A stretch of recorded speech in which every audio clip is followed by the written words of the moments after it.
억울하오 사또. 네 마누라는 이제 내 것이다. 옛날 옛적 한양에서 수백 리 떨어진 산골 마을에 한 선비가 살고 있었습니다. 이름은 김서방.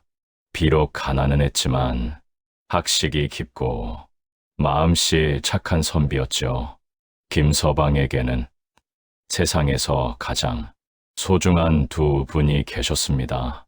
한 명은 홀로 그를 키우신 늙으신 어머니와 또 한 명은 어려운 살림에도 늘 웃음을 잃지 않는 아름다운 아내 춘심이었습니다. 김서방은 온화한 목소리로 말했습니다. 어머님, 이 아들이 반드시 과거에 급제하여 어머님께 비단옷을 입혀드리겠나이다. 어머니는 잠시 아들의 얼굴을 바라보다가 자애로운 미소로 천천히 입을 여셨습니다. 얘야, 그런 호사스러운 건 바라지도 않는다. 내가 탈 없이 잘 지내고 며느아기와 서로 아끼며 사는 것만으로도 이 어미는 이미 복이 많다. 그 말을 듣고 있던 춘심이 밝고 씩씩한 목소리로 나섰습니다. 어머님, 염려 마세요. 저희 서방님은 마을에서 글을 제일 잘 쓰는 선비시잖아요. 과거쯤이야 반드시 장원 급제하실 거예요. 김서방 집안은 가난했지만 웃음이 끊이지 않는 나날이 그렇게 이어졌습니다. 그러나 이 조용하고 평온한 집안을 은근히 노려보는 탐욕스러운 시선이 있었으니 그 자는 다름 아닌 마을의 부자 양반 최진사였습니다. 최진사는 마을에서 가장 큰 기와집에 사는 부자였습니다. 하지만 그 재물이 양민들을 핍박하여 모은 양심은 개에게 갖다 준 자였지요. 어느 날 최진사가 길을 가다가 우물가에서 빨래하는 춘심을 보았습니다. 기름지고 음흉함이 묻어남은 목소리로 중얼거립니다. 허허, 볼수록 아름답구나. 어찌 저런 계집이 가난한 선비 따위와 살고 있단 말인가. 그날부터 최진사는 춘심을 차지하려는 흉계를 품기 시작했습니다. 그리고 기회는 자연스럽게 찾아왔습니다. 김서방의 어머니께서 갑자기 몸져 누우신 것입니다. 김서방이 얼굴이 새파래진 채 다급하게 외쳤습니다. 어머님, 어머님, 정신 차리십시오. 그는 떨리는 손으로 어머니를 부축하며 급히 소리쳤습니다. 부인, 어서 위원을 불러오시오. 지금 당장입니다. 예, 서방님. 춘심은 다급하게 의원 집으로 달려갔습니다. 의원이 왔지만 대답은 냉혹했습니다. 병이 깊으십니다. 귀한 약재가 필요한데 인삼, 녹용, 사양 모두 합하면 은자 50냥은 있어야 할 것이오. 50냥이라니. 김서방은 얼굴빛이 사색이 되어 그 자리에 굳어서고 말았다. 그때 살인문이 열리며 최진사가 들어섰습니다. 아이고, 이게 무슨 일인가.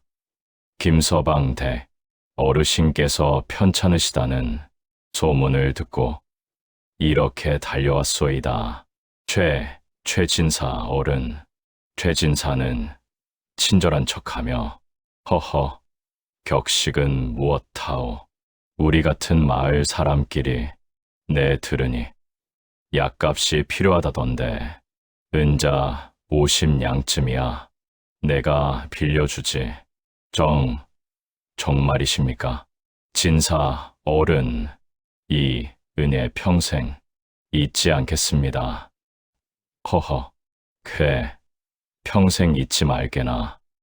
평생. 최진사는 은자 50냥을 빌려주며 차용증을 받아갔습니다. 그리고 한 달이 지났습니다. 어머니의 병은 조금 나아지셨지만 아직 온전히 회복하려면 시간이 필요했습니다. 그런데 최진사가 갑자기 찾아와서 차갑고 위협적인 목소리로 김서방, 당장 내 돈을 갚아라 소리를 질렀습니다. 당황한 김서방은 진사 어른, 한 달밖에 안 지났는데 조금만 더 여유를 주십시오. 최진사는 차용증을 탁 내려다보며 냉정하게 말했습니다.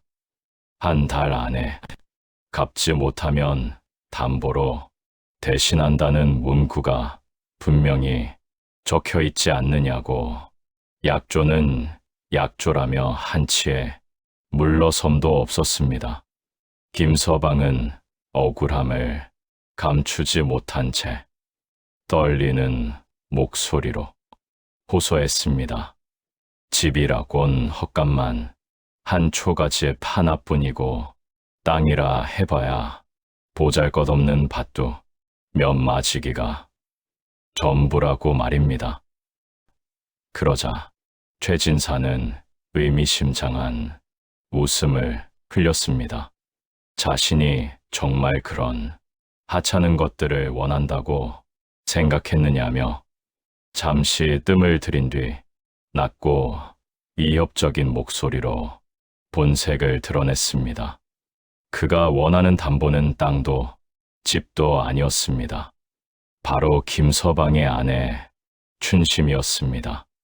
김서방은 그 말에 숨이 막힌 듯 굳어버렸고 이내 분노와 충격이 뒤섞인 목소리로 말도 안 되는 소리라 외쳤습니다.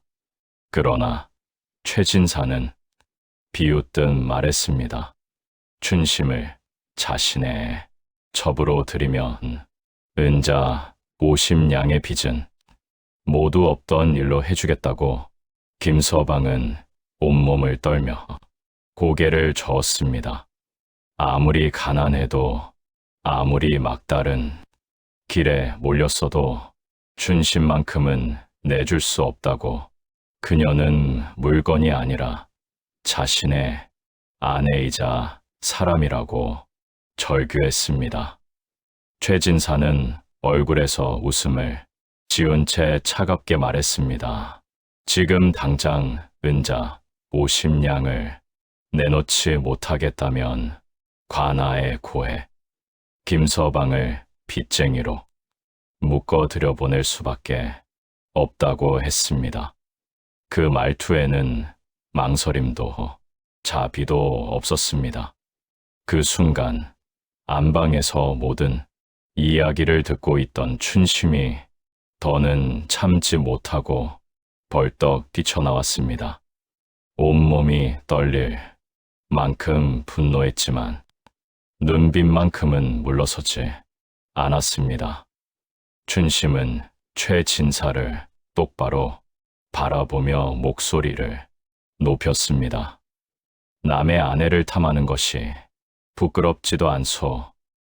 야며 그 추잡한 욕심을 당장 거두라고 당당히 맞섰습니다. 그러자 최진사는 비웃듯 코웃음을 쳤습니다. 자신이 좋아서 이런 짓을 하는 줄 아느냐고. 춘심이 아니면 그 비싼 약값을 어디서 구하겠느냐고 쏘아 붙였습니다. 당장 약을 쓰지 않으면 시어미는 오늘 내일을 넘기지 못할 몸이라는 말까지 덧붙였습니다. 춘심은 눈가에 고인 눈물을 꾹 눌러 참으며 고개를 들었습니다. 차라리 죽음을 택할지언정 그런 파렴치한에 접이 되지는 않겠다고 단호히 말했습니다. 그 말에 최 진사의 얼굴이 일그러졌습니다. 감히 자신에게 그런 말을 하느냐며 분노를 터뜨렸고 이내 이를 악물며 낮게 중얼거렸습니다. 그렇게까지 나오겠다면 자신도 더는 물러서지 않겠다고 말입니다. 최진사는 관하로 달려가 거짓 고변을 올렸습니다. 최진사는 관하 마루에 엎드리듯 나아가 교활한 목소리로 하소연했습니다. 자신은 그저 김서방이 애걸하는 것이 딱하여 선심으로 돈을 빌려주었을 뿐인데 은자를 갚지 못하자 오히려 칼을 들고 협박해왔다며 억울함을 호소했습니다. 사또는 눈썹을 치켜올리며 엄중하게 물었습니다. 정말로 칼까지 들이대었느냐고. 사실이라면 그냥 넘길 수 없는 일이라고 말입니다. 그러자 최 진사는 눈가를 훔치며 거짓 눈물을 보였습니다. 칼부림은 시작에 불과했다며 김서방이 자신을 해치려 한 진짜 이유가 따로 있다고 운을 뗐습니다. 사또가 놀라며 그 이유를 묻자 최 진사는 몸을 더 낮추고 교묘하게 말을 이었습니다. 김서방이 밤마다 수상한 자들과 몰래 어울리며 조정을 헐뜯는 글을 썼고 자신은 우연히 그 영모의 흔적을 목격했을 뿐이라고 말했습니다. 사또의 얼굴은 점점 굳어갔습니다. 칼을 들었다는 말보다 영모라는 두 글자가 관하 안공기를 단숨에 얼어붙게 만들었기 때문이었습니다. 물론 새빨간 거짓말이었습니다. 하지만 최 진사는 미리 준비해둔 위조 편지와 뇌물로 사또를 매수했습니다.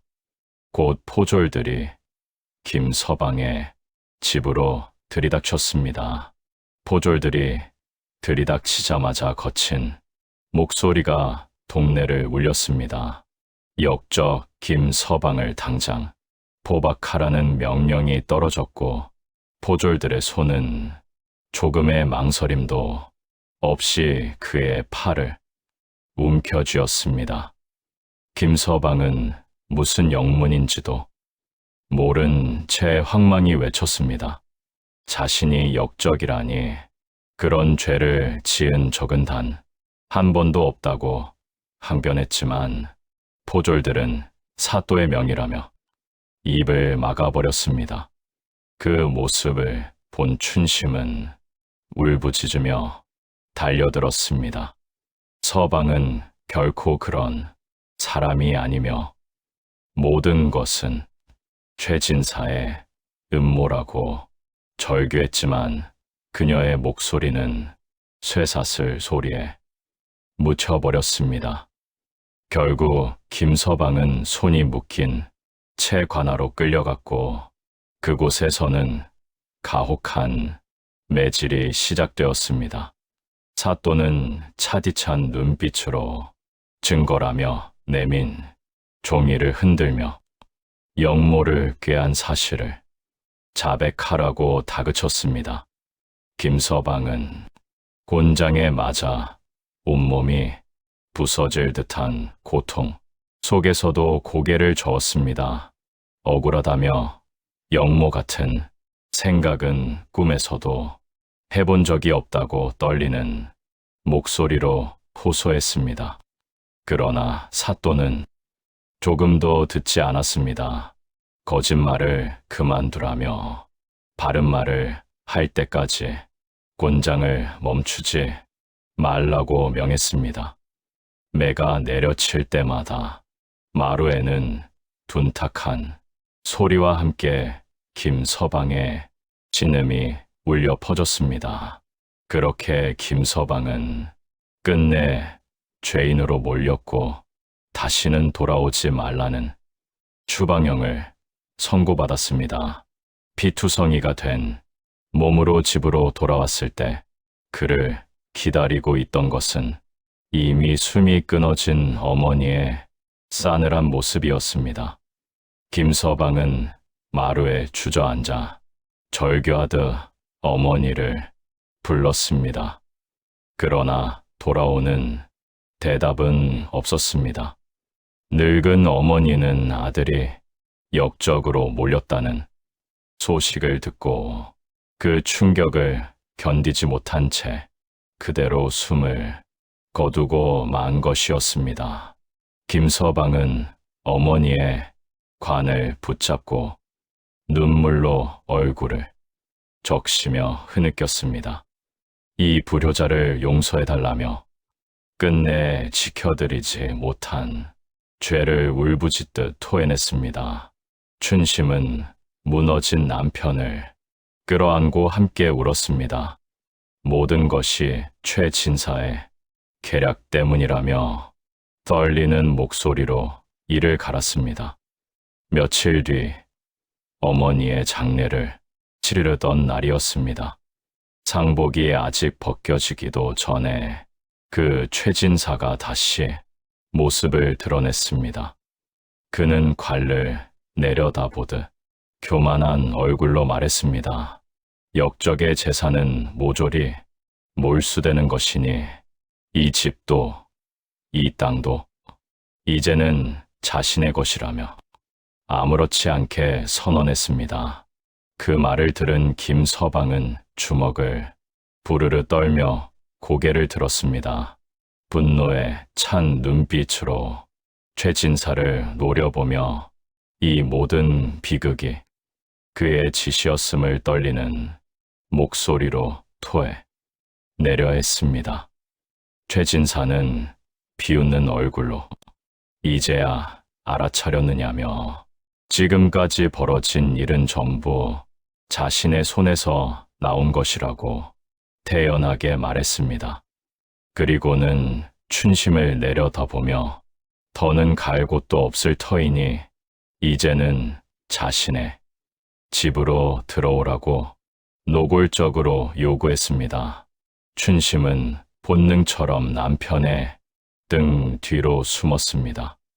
두려움에 몸은 떨렸지만 목소리만큼은 단호했습니다. 차라리 죽을지언정 그의 집에는 한 발짝도 들어가지 않겠다고 맞섰습니다. 그 말에 최진사의 얼굴이 붉게 달아올랐습니다.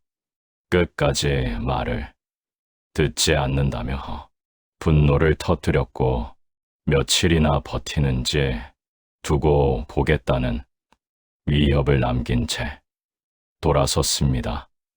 그날 이후 마을에는 차가운 침묵이 내려앉았습니다. 최진사는 사람들을 협박해 김서방 부부에게는 밥 한 끼조차 내주지 말라고 윽박질렀고 가난하고 힘없는 선비 부부 곁에는 어느 누구도 다가서지 못했습니다. 굶주림 속에서 김서방은 아내의 손을 꼭 잡고 고개를 떨궜습니다. 자신이 무능해 이런 지경까지 몰았다며 비통함을 숨기지 못했습니다. 그러나 춘심은 눈물을 훔치고 고개를 저었습니다. 잘못은 남편에게 있지 않다며 모든 악행의 근원은 최진사라는 사실을 굳게 말했습니다.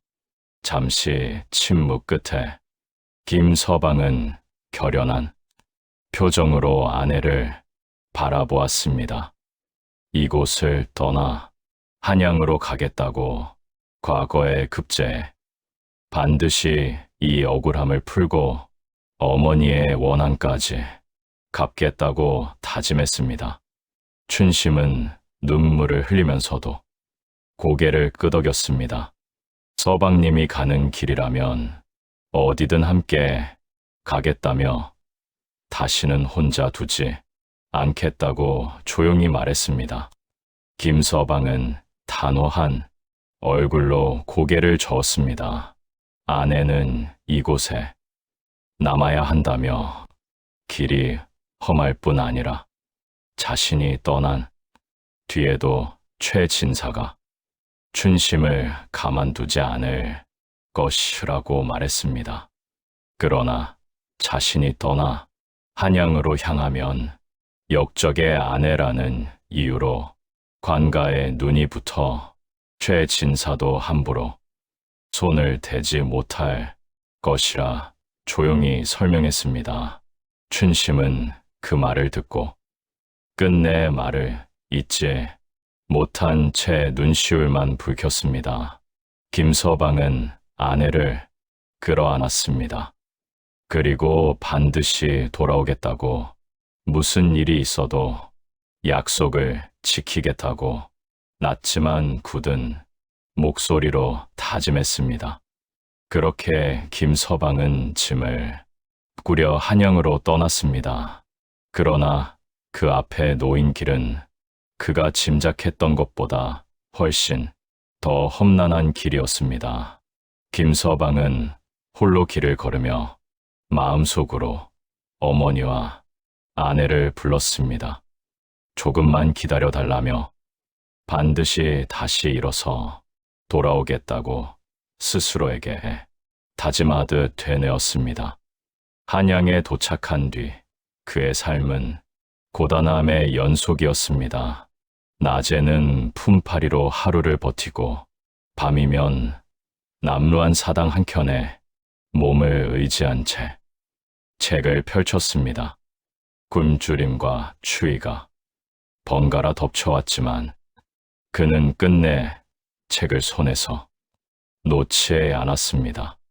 억울하게 세상을 떠난 어머니의 원통함, 홀로 남겨진 아내의 눈물이 그를 다시 일으켜 세웠습니다.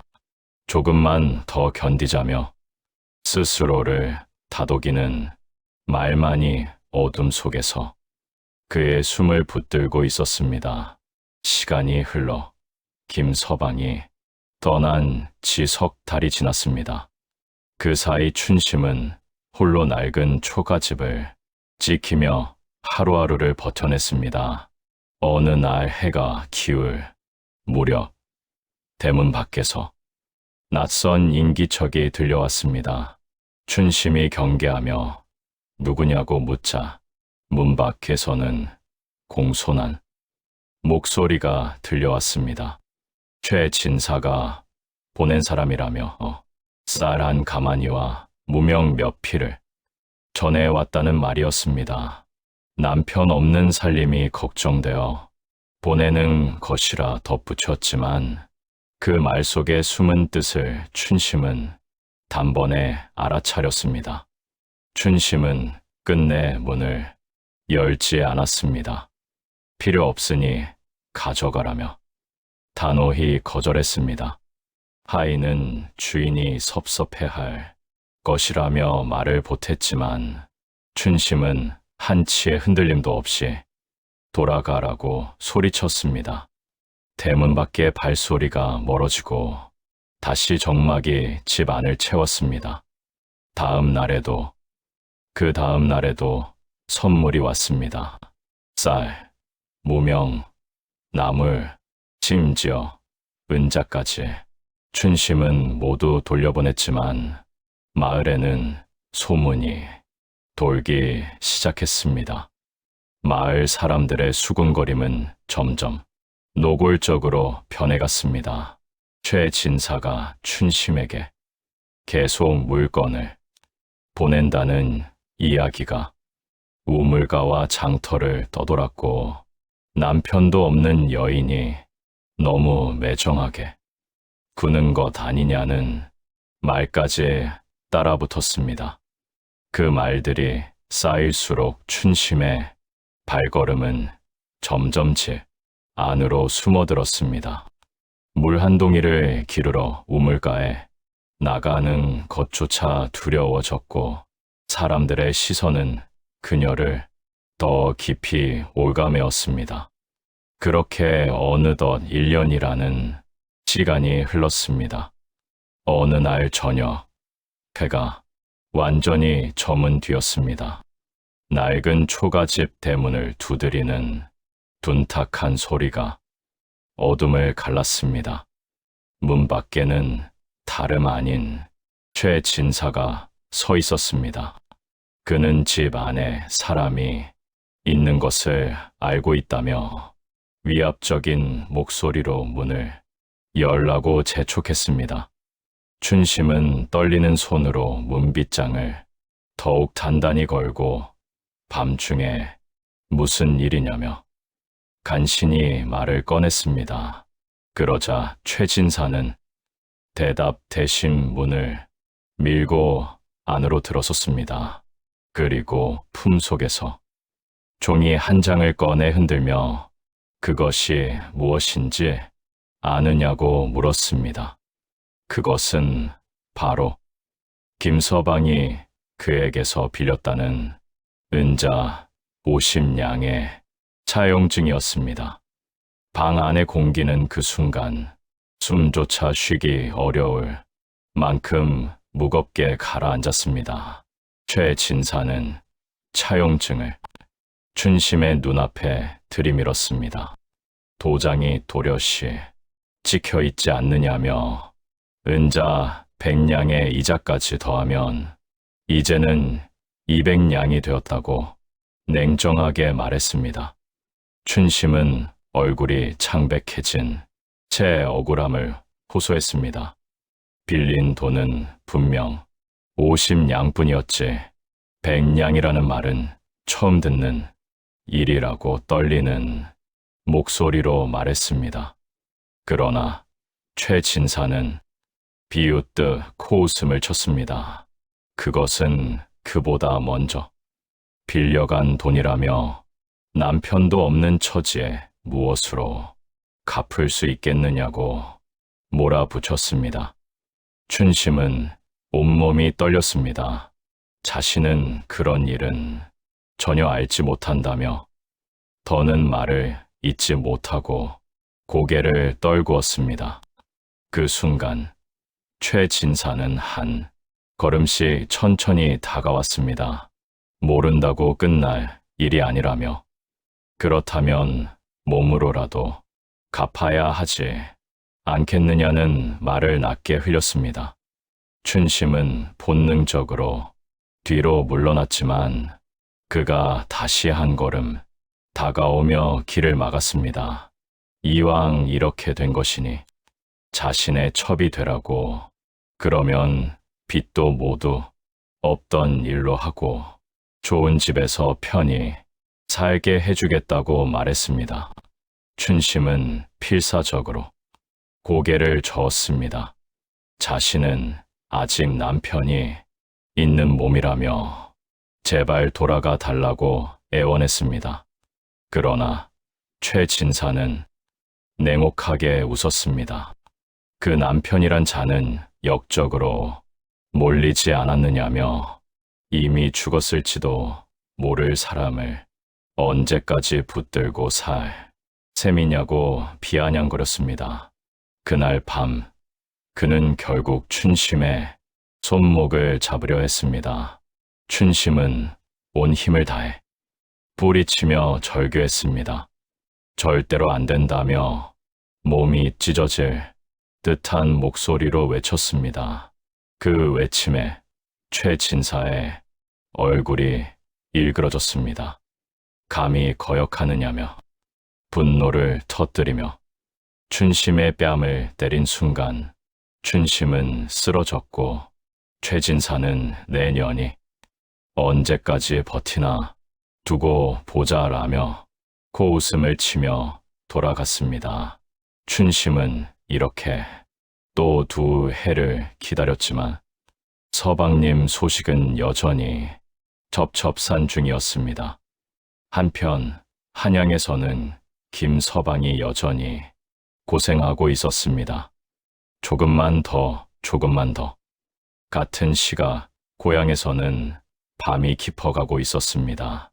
춘심은 홀로 촛불을 켜둔 채 장롱 속에서 남편의 옷을 꺼내어 가만히 품에 안았습니다. 낡고 해진 옷자락에서는 여전히 김서방의 기운이 남아 있는 듯했습니다. 춘심은 옷을 쓰다듬으며 울먹이듯 혼잣말을 흘렸습니다. 언제 돌아올 것이냐며 제발 조금만 더 빨리 돌아와 달라고 기도하듯 되뇌었습니다. 낮이 되면 춘심의 삶은 더욱 숨막혔습니다. 최진사를 피해 다니느라 우물에 물을 기르러 가는 일조차 쉽지 않았고 마을의 다른 여인들은 그녀를 보면 말없이 시선을 피하며 슬그머니 자리를 옮겼습니다. 그 고립감은 밤이 될수록 더욱 깊어졌습니다. 어느 날 밤, 정막을 가르며 멀리서 말발굽 소리가 들려왔습니다. 춘심은 가슴이 덜컥 내려앉아 급히 촛불을 끄고 숨을 죽였습니다. 곧 술에 취한 최진사의 목소리가 어둠 속에서 울려 퍼졌습니다. 이제 그만 포기하라며 춘심의 이름을 거칠게 불러댔습니다. 춘심은 이불을 머리끝까지 뒤집어 쓴 채 소리조차 내지 못하고 울음을 삼켰습니다. 마음속으로는 오직 한 사람의 이름만을 불렀습니다. 제발 살아서 무사히 돌아와 달라고. 그렇게 계절은 또다시 바뀌었고 어느덧 김서방이 떠난 지 새해째 되는 봄이 찾아왔습니다. 한양에서는 마침내 과거 시험의 날이 다가왔습니다. 시험장 안에는 긴장된 침묵이 내려앉았고 시험관의 엄숙한 목소리가 울려 퍼졌습니다. 응시자들은 각자 자리에 앉아 붓을 들었고 김서방 역시 숨을 고르며 조용히 눈을 감았습니다. 그의 가슴 속에는 글보다 먼저 어머니의 원한과 춘심의 눈물이 깊이 새겨져 있었습니다. 김서방은 붓을 들었습니다. 그동안의 한과 서름, 어머니를 향한 그리움, 아내를 향한 사랑, 그 모든 것을 글에 담았습니다. 그 시각, 고향에서는 술에 잔뜩 취한 최진사는 밤중에 춘심의 집 앞에 나타나 대문을 발로 거칠게 차댔습니다. 문이 흔들릴 때마다 그의 거친 숨과 분노가 함께 새어나왔습니다. 그는 춘심의 이름을 부르며 소리를 질렀습니다. 벌써 3년이 지나갔다. 더는 참을 수 없다고 술 기운이 실린 목소리로 고함쳤습니다. 집 안에 있던 춘심은 겁에 질린 채 떨리는 목소리로 애원했습니다. 제발 돌아가 달라며 두 손 모아 빌면서 간절히 부탁했습니다. 그러나 최진사는 점점 이성을 잃어갔습니다. 내 서방놈은 이미 죽었을 것이라며 언제까지 없는 사람을 기다릴 셈이냐고 미친 듯이 소리치며 발로 문을 차기 시작했습니다. 그 순간 꺽쾅 대문이 부서지는 둔탁한 소리가 밤 공기를 갈랐습니다. 최진사는 부서진 문을 밀치고 집 안으로 들어섰습니다. 춘심은 비명을 지르며 뒤로 물러났고 나가 달라고 절규했지만 그의 귀에는 닿지 않았습니다. 이내 최진사는 춘심의 손목을 거칠게 붙잡았습니다. 이제는 더 이상 피할 수 없다며 그녀를 자신의 것으로 만들겠다는 말을 내뱉었습니다. 방 안에는 촛불이 흔들리고 춘심의 숨 가쁜 호흡만이 공포처럼 퍼져나갔습니다. 춘심은 필사적으로 저항했습니다. 옷자락이 찢어지고 촛대가 넘어졌습니다. 사람 살려주세요. 그녀는 목이 터지도록 소리를 질렀습니다. 저항이 생각보다 거세지자 최진사는 독한 연희록은 그 말 한마디만 남긴 채 그날도 물러갔습니다. 춘심의 눈에서는 하염없이 눈물만 흘려내렸습니다. 서방님, 서방님. 며칠 뒤 한양의 거리와 장터, 주막과 골목마다 합격자 발표 소식이 울려 퍼졌습니다. 목청 좋은 방이들이 종을 치며 외쳤습니다. 장원급제입니다. 김서방 어른 장원급제하셨습니다. 그 소리는 사람들의 웅성거림을 가르며 번져나갔으며 그 이름을 들은 김서방은 한동안 그 자리에 멍하니 서 있었습니다. 믿기지 않는다는 듯 그는 떨리는 목소리로 되뇌었습니다. 정말 내가 장원 스스로에게 묻는 말이었습니다. 그렇습니다. 김서방은 그 과거에서 당당히 장원을 차지했습니다. 임금께서는 직접 그의 답안을 읽으시고 글 속에 담긴 효심과 충정, 억울함 속에서도 꺾이지 않은 기계에 크게 감탄하셨습니다.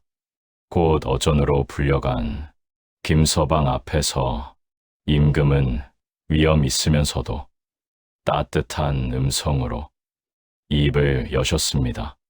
그 글에 담긴 마음이 짐의 가슴을 울렸다며 나라에 이런 인재가 필요하다 하셨습니다. 그리고 곧바로 정삼품 벼슬 통정대부의 관직을 하사하셨습니다. 김서방은 그 자리에 엎드려 깊이 절하며 목이 메인 채 감사에 말을 올렸습니다. 황송하다는 말밖에는 할 수 없었습니다. 그 순간 그의 머릿속에는 돌아가신 어머니의 얼굴과 지금도 어딘가에서 자신을 기다리고 있을 부인의 모습이 겹쳐 지나갔습니다. 그리고 김서방은 마음속으로 다짐했습니다. 이 벼슬은 영광이 아니라 억울함을 바로잡고 약자를 지키라는 하늘의 명이라 여겼습니다. 김서방은 더 이상 초라한 선비가 아니었습니다. 이제는 조정에서 이름을 부르는 김대감이었지요. 그는 고향으로 돌아갈 채비를 하며 임금 앞에 나아가 자신이 겪은 모든 일을 숨김없이 아뢰었습니다. 가난한 선비였던 시절 약값을 빌미로 아내를 다만 탐욕스러운 양반 거짓 고변으로 영모 누명을 씌워 어머니를 죽음에 이르게 한 일까지 한치의 거짓도 없이 낱낱이 말했습니다. 이야기를 들은 임금의 얼굴은 점점 굳어졌습니다. 끝내 분노를 억누르지 못한 채 어자를 손으로 내리치며 말씀하셨습니다. 영모 누명이라니 백성의 아내를 빼앗으려 한 자가 양반이라 불릴 수 있느냐며 목소리는 분노로 떨렸습니다. 임금은 곧바로 명을 내렸습니다. 통정대부를 암행어사로 파견해 그 고을을 샅샅이 조사하라. 한 점의 사사로움도 남김없이 밝혀내라 하셨습니다. 그렇게 반전의 바람이 조용히 그러나 거세게 불기 시작했습니다. 그로부터 며칠 뒤 최 진사는 여전히 마을에서 태평하게 살고 있었습니다. 기와집 사랑채에서는 술상이 차려졌고 기름진 음식과 웃음소리가 밤늦도록 끊이지 않았습니다. 그와 달리 춘심은 마을을 떠나 사람의 눈길조차 닿지 않는 산 속 움막에서 겨우 목숨을 이어가고 있었습니다. 비바람을 맞기도 힘든 그곳에서 그녀는 오늘도 남편의 생사조차 모른 채 하루를 버텨내고 있었습니다. 술에 취한 최 진사는 잔을 기울이며 고웃음을 쳤습니다. 한양으로 떠난 그 선비는 얼어 죽었을 거라며 이제는 춘심도 더 버티지 못할 때가 됐다며 비웃었습니다. 그 순간이었습니다. 멀리서 말발굽 소리가 들려왔습니다. 점점 가까워지는 소리, 마을 공기가 순간 얼어붙었습니다. 곧 굵고 단호한 목소리가 울려 퍼졌습니다. 최 진사를 부르며 암행어사 나으리를 맞이하라 명하는 포졸의 외침이 기와집 대문 앞을 울렸습니다. 술잔을 들고 있던 최 진사의 손이 그 자리에서 멈춰 섰습니다. 아, 암행어사. 그 순간 대문이 완전히 열리며 비단 관복을 갖춰 입은 사내가 천천히 마당으로 들어섰습니다. 포졸들이 좌우로 갈라서고 마당의 공기가 무겁게 가라앉았습니다. 최 진사는 한동안 그 얼굴을 제대로 보지 못했습니다. 낯설면서도 지워지지 않는 그림자 같은 얼굴. 그때 낮고 단단한 목소리가 마당을 가르며 울려 퍼졌습니다. 최 진사, 고개를 들어 나를 보라 하. 마지못해 고개를 든 최 진사의 눈이 크게 흔들렸습니다. 입이 벌어진 채 말이 끊겼습니다. 저 얼굴은 목이 막힌 듯 숨을 삼키며 외쳤습니다. 서방. 마당에 찬바람이 스쳐 지나가듯 김대감의 눈빛이 차갑게 내려앉았습니다. 김서방이라. 그는 한 걸음 앞으로 나섰습니다. 관복 자락이 땅을 스치며 낮은 소리를 냈습니다. 그래, 내가 역적으로 쫓아내고 어머니를 죽음으로 몰고 아내의 삶을 짓밟으려 했던 그 김서방이 맞느니라. 김대감은 미동도 없이 최 진사를 내려다보았습니다. 허나 이제는 다르다. 정삼품 통정대부 임금님의 명을 받은 암행어사 김대감이라 하. 부르는 것이 옳겠지. 최 진사의 다리가 풀리듯 흔들렸습니다. 손에 쥐고 있던 술잔이 바닥에 떨어져 산산이 깨졌습니다. 이럴 수가. 분명 그 잔은 끝난 줄 알았는데 김대감의 목소리는 낮았으나 한치의 흔들림도 없었습니다. 내가 끝났다고 믿었던 것은 내 인생이 아니라 내 죄가 드러날 시간이었을 뿐이다. 최 진사는 바들바들 떨고 있었습니다. 어찌 살아 돌아왔단 말이오. 김대감은 잠시 눈을 감았다가 천천히 다시 뜨며 말했습니다. 하늘이 보고 있었고 임금이 들으셨으며 오늘은 백성이 증인이 될 날이다. 그리고 단호하게 선언하듯 입을 열었습니다. 최 진사, 이제 묻겠다. 잠시의 침묵이 흐르고 포졸들마저 숨을 죽였습니다. 내 죄를 알고 있느냐? 김 대감의 시선은 얼음처럼 차가웠습니다. 한때 짓밟혀 쫓겨났던 사내의 눈빛이 아니었습니다. 그 눈에는 권세보다 더 무서운 잃은 것을 되찾은 자의 단단함이 서려 있었습니다. 최진사, 내 죄를 알겠느냐? 그 한마디에 최진사의 다리가 풀렸습니다. 그는 더 이상 무릎 꿇고 있을 힘도 더는 체면도 위엄도 남지 않은 채 고개를 숙이고 있을 뿐입니다. 두 손을 모아 부들부들 떨며 다급히 외쳤습니다. 대감 나으리, 소인이 잘못했습니다. 한 번만 살려주십시오. 말끝은 흐느낌에 묻혔고 그는 마치 살기를 구걸하는 짐승처럼 연신 이마를 땅에 찧었습니다. 쿵, 쿵, 이마가 마룻바닥에 닿을 때마다 둔탁한 소리가 울렸습니다.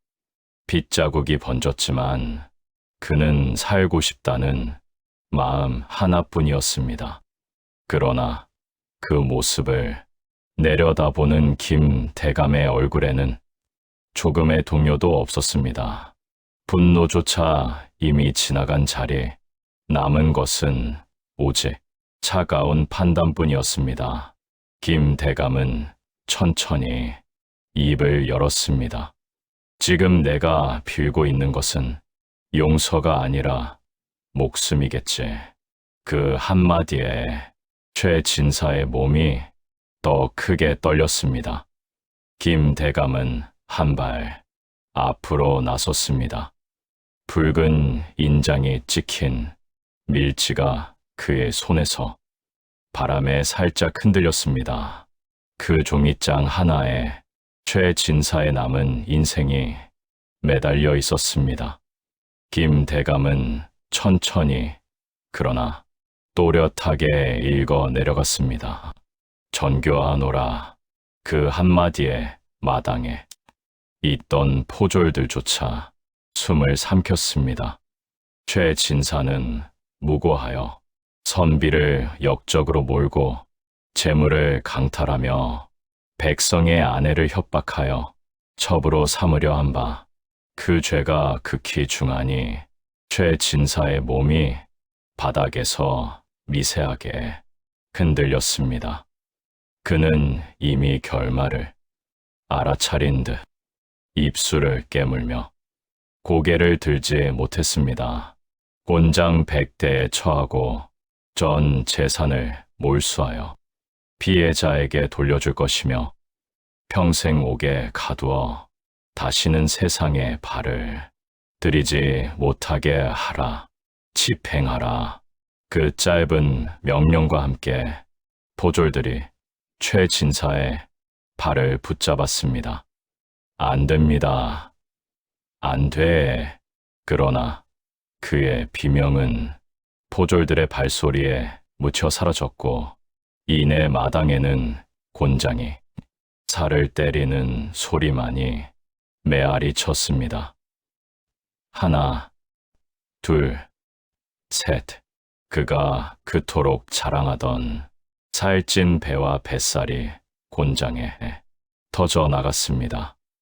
아으흐흐, 나 죽네. 100대의 곤장이 끝나고 최진사는 초주검이 되어 옥으로 끌려갔습니다. 그리고 김 대감은 지체하지 않고 부인을 찾아 말을 몰아 재촉했습니다. 그 속도가 어찌나 빠른지 위태로워 보이기까지 했습니다. 그렇게 산길을 가리지 않고 움막을 향해 달려갔습니다. 가쁜 숨이 목을 찔렀지만 그의 발걸음은 조금도 느려지지 않았습니다. 부인, 숲속의 메아리처럼 울린 그 목소리에 움막의 문이 조심스레 열렸습니다. 남루한 옷차림의 춘심이 경계와 두려움이 뒤섞인 눈으로 밖을 내다보았습니다. 누구십니까? 그 순간 김대감의 눈에서 참아왔던 눈물이 터져 내렸습니다. 부인 나요. 나 김서방이요. 춘심의 몸이 그대로 굳어버렸습니다. 귀로는 들었으나 마음이 믿기를 거부하는 이름이었습니다. 서방님, 떨리는 목소리가 바람처럼 흩어졌습니다. 정말 서방님이세요. 김대감은 더 이상 말하지 않았습니다. 그저 한 걸음에 다가가 춘심을 끌어안았습니다. 춘심에 참아왔던 울음이 그제야 터져 나왔습니다. 그녀는 아이처럼 그의 가슴에 얼굴을 묻고 몇 번이나 같은 말을 되뇌었습니다. 서방님, 정말 서방님이신 거죠? 김대감은 아내를 더 꼭 끌어안았습니다. 마치 다시는 놓치지 않겠다는 듯. 그렇소, 부인. 그의 목소리는 떨렸지만 단단했습니다. 내가 돌아왔소. 약속했던 대로 이렇게 돌아왔소. 산소 움막 안에는 한동안 아무 말도 오가지 않았습니다. 오직 억눌러 왔던 세월과 눈물만이 조용히 그러나 깊게 서로의 어깨 위로 흘러내렸습니다. 그리고 그날 밤 긴 어둠 끝에 두 사람의 봄이 비로소 다시 시작되고 있었습니다. 그렇게 모든 억울함은 마침내 풀렸습니다. 최진사는 평생 옥에 갇혀 썩어갔고 그가 빼앗았던 모든 재물은 김대감에게 되돌아갔습니다. 부정한 방법으로 샀도 벼슬을 샀던 그 관리 또한 파직되어 먼 고을로 귀향을 떠났습니다. 하지만 김대감의 마음속에는 끝내 채워지지 않는 큰 빈자리가 남아 있었습니다. 어머니, 산속 외진곳, 비바람에 닳아버린 초라한 무덤 앞에 두 사람은 섰습니다. 어머님, 불효자 김서방 아니, 이 아들이 돌아왔습니다. 김대감은 무덤 앞에 무릎을 꿇은 채 끝없이 눈물을 흘렸습니다. 어머님, 용서하십시오. 제가 힘이 없어 어머님을 지키지 못했습니다. 제가 조금만 더 일찍 출세했더라면 어머님께서 이런 서름을 겪지는 않으셨을 텐데. 그렇게 김대감은 묘 앞에서 밤이 깊도록 통곡했습니다. 김대감은 어머니의 묘를 명당으로 옮기고 정성껏 비석을 세웠습니다. 그리고 마을 사람들을 불러 큰 잔치를 열었습니다.